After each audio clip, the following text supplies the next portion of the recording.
Hello everyone, welcome back to my channel.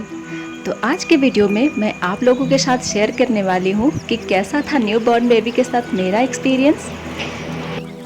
तो जैसा कि मैंने अपने पिछले वीडियो में बताया था, मेरा बेबी 14 मई को सी सेक्शन द्वारा इस दुनिया में आया है और पैदा होते ही उसे एनआईसीयू में एडमिट करना पड़ा था क्योंकि उसका शुगर लो हो गया था और एनआईसीयू में वो 5 दिन था और इस तरह से हमारा 7 दिन तो हॉस्पिटल में ही निकल गया था।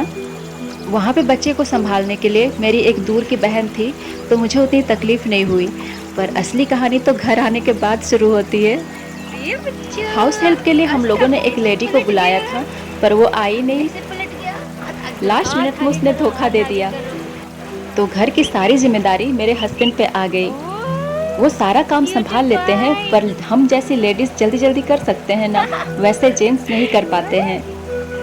अपने न्यू बॉर्न बेबी के साथ 1 से 1.5 महीने का सफ़र बहुत ही मुश्किल भरा था और जब अपने टूटे फूटे शरीर के साथ बच्चे को दिन रात संभालना पड़े तो ये मुश्किल और भी बड़ी लगने लगती है। और शुरू में हमारा बच्चा ऐसा था कि ना दिन में सोता था ना रात में सोता था। बस गोद में रखो तो थोड़ा बहुत सोता था, वरना दिन रात बस रोता रहता था। और बच्चे की डिलीवरी के बाद तो मुझे ज़रा भी रेस्ट नहीं मिला, क्योंकि बच्चे को संभालने के यहाँ पे कोई नहीं था ना मेरे ससुराल में। बस इतना आराम था कि घर का काम मुझे नहीं करना पड़ता था, वो सारा काम मेरे हस्बैंड करते थे और बाकी मैं बस बच्चे को संभालती थी दिन भर। कई बार तो ऐसा हुआ कि बच्चे को गोद में लिए लिए ही मेरा रोना निकल जाता था, क्योंकि पूरा शरीर में दर्द है और तब भी आपको बच्चे को खिलाना तो है ही।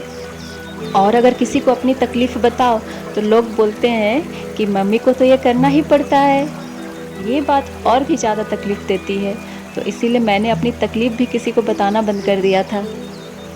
हस्बैंड मेरे पूरे सपोर्ट में रहते थे, पर बच्चे को संभालना उसके बस की भी बात नहीं थी। फिर अचानक से एक दिन मेरे अंदर एक बदलाव आया। तो हुआ यूँ कि बाबू जब 1.5 महीने का था तो मुझे अपने मायके जाने का मौका मिला और मुझे लगता था कि माँ के पास जाऊँगी तो थोड़ा सा तो आराम मिलेगा। और जब मायके जाने के बाद भी हालात जस के तस रहे, तो मैंने एक बात सीखी, बच्चे को तो संभालना मुझे ही है, चाहे हंस के संभालो या रो के, तो क्यों ना इसे हंसते हंसते ही संभाला जाए। और उस दिन के बाद से मेरे अंदर कुछ बदल सा गया। मैंने पेशेंस का पाठ सीखा। कभी कभी तो ऐसा होता था कि बच्चे को 12-13 घंटे बस गोद में लेके रखना पड़ता था, पर मुझे परेशानी नहीं होती थी। बच्चे को दिन भर गोद में उठाए उठाए हाथ पैर दुख जाते थे, पर मुझे चिड़चिड़ाहट नहीं होती थी, क्योंकि मैंने पेशेंस का पाठ सीख लिया था। और 2-2.5 महीने के होते होते बच्चे ने रोना कम कर दिया था और वह थोड़ा सा सोने भी लगा था, और तब मुझे थोड़ा सा आराम मिला है। समय पंख लगा के उड़ जाता है दोस्तों, चाहे वह अच्छा समय हो या बुरा समय हो। इसीलिए जीवन की हर परिस्थिति को एंजॉय करना चाहिए, क्योंकि एक दिन ये सब बदल जाएगा। और अब मेरा बेटा 4 महीने का हो गया है और काफ़ी हद तक इसने रोना कम कर दिया है, नई नई चीज़ें सीख रहा है हर रोज़। तो अब लगता है कि बच्चा कितना जल्दी बड़ा हो जा रहा है, काश समय धीरे धीरे गुजरे। तो ये थी न्यू बॉर्न बेबी के साथ हमारे स्ट्रगल की कहानी।